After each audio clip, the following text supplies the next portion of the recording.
फौजी अदालतों में सिविलियंस के मुकदमात नहीं चल सकते। जस्टिस एजाजुल हसन की सरबराही में सुप्रीम कोर्ट के 5 रुकनी लार्जर बेंच ने मुत्तफ़िका सिविलियंस का फौजी अदालतों में ट्रायल कल आदम करार दे दिया। 9 मई के केसेस वापस फौजदारी अदालतों को भेजने का हुक्म। सिविलियंस के फौजी अदालतों में ट्रायल के खिलाफ दरखास्तें मंजूर कर ली गईं। सुप्रीम कोर्ट के फैसले में कहा गया है कि 9 मई वाक़यात में मुलव्वस जिन 102 अफराद की फहरिस्त अदालत में पेश की गई, उनका ट्रायल क्रिमिनल कोर्ट्स में किया जाए। अगर किसी सिविलियन का फौजी ट्रायल हुआ है तो वो कल आदम करार दिया जाता है। फैसले का इतलाक 9 और 10 मई के वाक़यात में ज़ेर हिरासत तमाम अफराद पर होगा। बेंच में शामिल 4 जजेस ने करार दिया कि आर्मी एक्ट का सेक्शन 21D आइन से मुतसादिम है। जस्टिस याया आफरीदी ने आर्मी एक्ट का सेक्शन गैर आइनी करार देने पर राय महफूज रखी।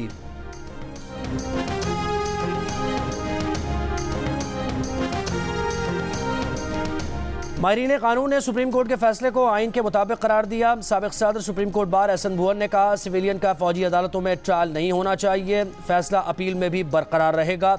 एतजाज हसन ने कहा कि फैसला जमहूरियत और निज़ाम को मुस्तहकम करेगा। सुप्रीम कोर्ट ने साबित कर दिया कि बालादस्ती सिर्फ कानून की होगी।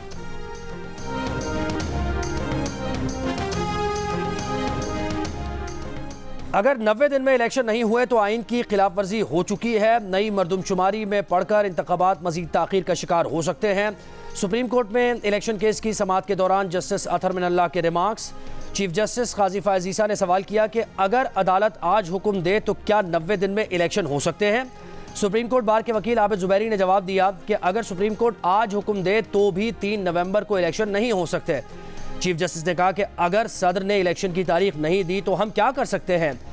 क्या हम सदर मुमलिकत को तारीख ना देने पर नोटिस दें? दरख्वास्त गुजार के वकील अनवर मंसूर ने कहा कि सदर मुमलिकत के ख़त के बाद तारीख देना इलेक्शन कमीशन का काम था। जस्टिस अतहर मिनल्लाह ने कहा कि जिसने आइनी जिम्मेदारी पूरी नहीं की, नतायज का सामना करना चाहिए। चीफ जस्टिस ने कहा कि इलेक्शन कमीशन को बुलाएं या फिर सदर मुमलिकत को। सदर को तो हम बुला नहीं सकते। सुप्रीम कोर्ट का इलेक्शन कमीशन और वफाकी हुकूमत को नोटिस। मजीद समाअत 2 नवंबर तक मुलतवी।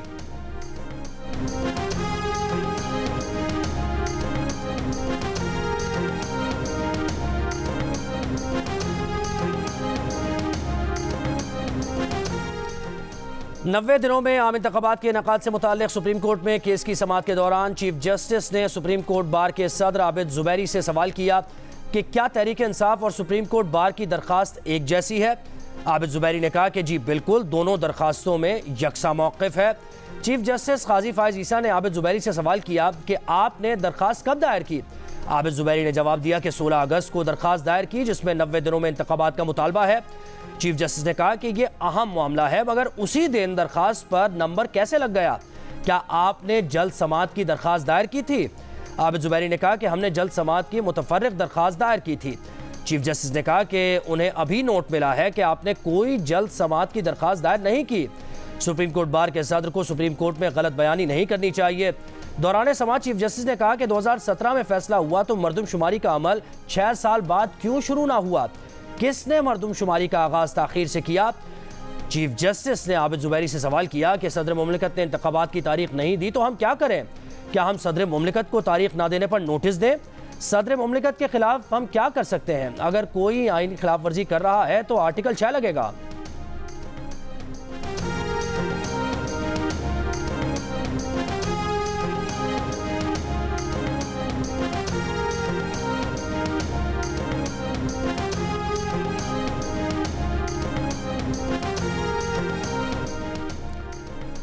चेयरमैन पाकिस्तान पीपल्स पार्टी बिलावल भुट्टो जरदारी का एक बार फिर फौरी इलेक्शन का शेड्यूल जारी करने और तमाम सियासी जमातों को लेवल प्लेइंग फील्ड देने का मुतालबा। सुप्रीम कोर्ट बार में खिताब करते हुए कहा कि 2009 में अवामी दबाव पर अदलिया की बहाली से जजेस के तकब्बुर में इजाफा हुआ।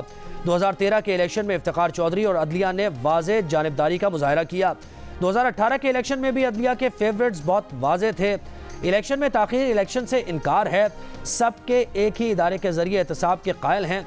जजेस सिविलियन के एहतसाब के तो बहुत कायल हैं, मगर अपने एहतसाब के नहीं।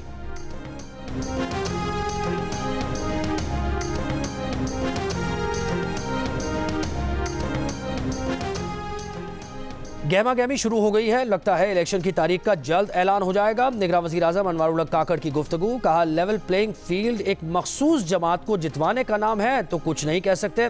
2018 की लेवल प्लेइंग फील्ड याद है जब जनूबी पंजाब महाज बना था। एक सवाल के जवाब में कहा कि नवाज शरीफ पैदाइशी पाकिस्तानी शहरी हैं तो बायोमेट्रिक उनका हक है।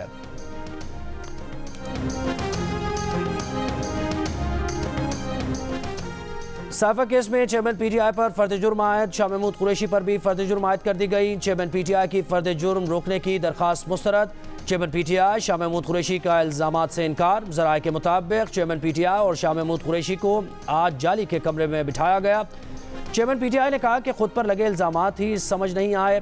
चेयरमैन पीटीआई की जज से एक और फ़ोन करने की दरखास्त। कहा, जज साहब बैरून मुल्क एक और फ़ोन करना है। जज अबुल हसनात ने कहा कि खान साहब अब किसको बैरून मुल्क फ़ोन करना है। चेयरमैन पीटीआई ने जवाब नहीं दिया, मुस्कुरा दिए। अदालत ने गवाहों के बयानात 27 अक्टूबर को तलब करते हुए समाअत मुलतवी कर दी।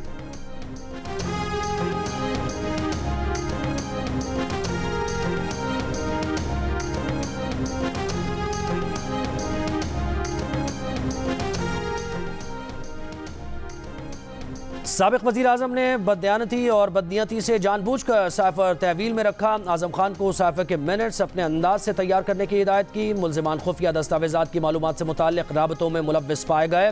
मुल्ज़िमान की साइफर टेलीग्राम पर बददयानती से रियासत को नुकसान पहुँचा।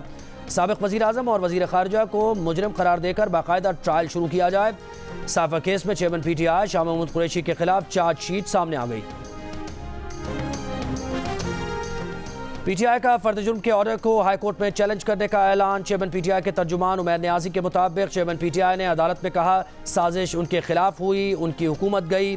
जिस मीटिंग का जिक्र किया गया उसके मिनट्स भी मौजूद नहीं। जिस साफा का जिक्र किया गया वो सिरे से कागजात में नहीं। पीटीआई को बुलडोज करने के लिए बनाया गया लंदन प्लान का पहले से इल्म था। नवाज शरीफ अंपायर को मिलाकर खेलते हैं। नवाज शरीफ इस वक्त तक इलेक्शन में नहीं आ सकते जब तक मर्जी के अंपायर ना हो। अगर बड़े चोर को छोड़ना है तो अडियाला जेल में कैद मुल्जिमान को भी छोड़ दें।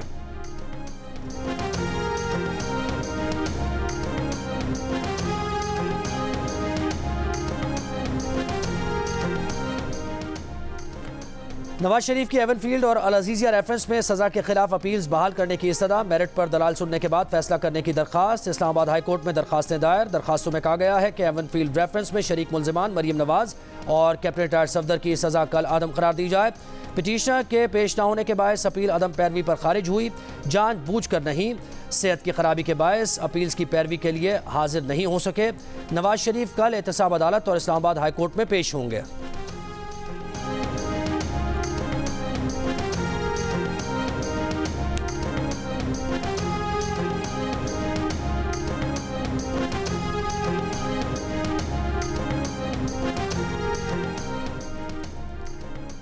मुस्लिम लीग नून के कायद नवाज शरीफ लाहौर से मरी रवाना। मरीम नवाज और परवेज़ रशीद भी हमरा। नवाज शरीफ के काफिले में मौजूद गाड़ियों ने रेड जोन में पेट्रोल पंप से पेट्रोल डलवाया। नवाज शरीफ, मरीम नवाज और मरीम औरंगजेब की पेट्रोल पंप पर टक शॉप से खरीदारी। ज़राए का कहना है कि मरी में आज मुस्लिम लीग नून के कायद की अहम मुलाकातें मुतवक्के हैं।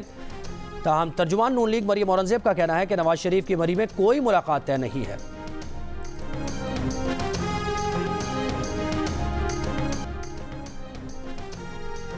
पीसीबी की क्रिकेट टीम में झगड़े से मुताल्लिक़ सोशल मीडिया पर चलने वाली खबरों की तरदीद का कौमी टीम में किसी अंदरूनी तनाज़े की सख्ती से तरदीद करते हैं। कौमी टीम मुत्तहिद है और किसी खिलाड़ी का किसी से कोई इख्तिलाफ नहीं। मीडिया में मखसूस हिस्सा ऐसी खबरें फैला रहा है। ऐसी खबरें फैलाने के बजाय अपनी सहाफ़ती जिम्मेदारियों को समझें।